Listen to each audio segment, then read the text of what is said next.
Είμαστε η Δάφνη, ο Ανδρέας και ο Γιάννης και έχουμε φτιάξει την Clio News, που είναι μια πλατφόρμα διαχείρισης και μεταπώλησης θεματικών ψηφιακών διαδρομών. Ουσιαστικά, η Clio News αποτελείται από ένα site στο οποίο ο κάθε ένας επαγγελματίας, ξεναγός, μουσείο, εκθεσιακός χώρος, μπορεί να εισάγει την ξενάγησή του και από την εφαρμογή ξενάγησης, την οποία ο κάθε χρήστης μπορεί να ξεναγηθεί στην πόλη του, καθώς και σε ένα μουσείο ή άλλο εκθεσιακό χώρο.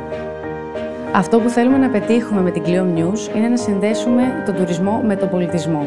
Γι' αυτό φιλοξενούμε διαδρομές από μουσεία, εκθεσιακούς χώρους, αλλά και ξεναγούς και επαγγελματίες από διαφορετικούς τομείς.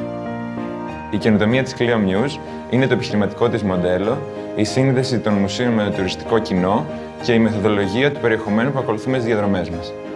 Την Clio News οραματιζόμαστε να έχουμε διαδρομές σε κάθε μεριά του κόσμου, ώστε οι επισκέπτες τους να τις ανακαλύψουν.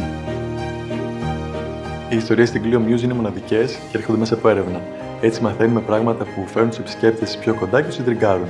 Ένα παράδειγμα μιας ιστορίας είναι το παράδειγμα της Βασίλισσας Αμαλίας, η οποία στην προσπάθειά της να μείνει έγκυος και να φέρει το διάδοχο, έφεγε ζωντανό τζιτζίκι μαζί με μπαρούτι από το πλωτόθωνα και μέλι. Αν είχαμε την υποστήριξη του Famous Grouse, θα προσλαμβάναμε ακόμα έναν άνθρωπο για να κάνουμε την επέκτασή μας στην Ισπανία. Αυτό σημαίνει ότι αυτός ο άνθρωπος αναλάμβανε να έρθει σε επικοινωνία με μουσεία, μεταξωτικούς πράκτορες, αλλά και επαγγελματίες, ιστορικούς, αρχαιολόγους ή οποιοδήποτε επάγγελμα, για να φτιάξουν τις δικές τους ψηφιακές ξεναγήσεις. Το χαρακτηριστικό του Famous Grouse που μας ενέπνευσε είναι η κληρονομιά, γιατί η Clio News είναι μια εφαρμογή ξενάγησης μέσα από την οποία προωθείται η πολυσή κληρονομιά όλου του κόσμου.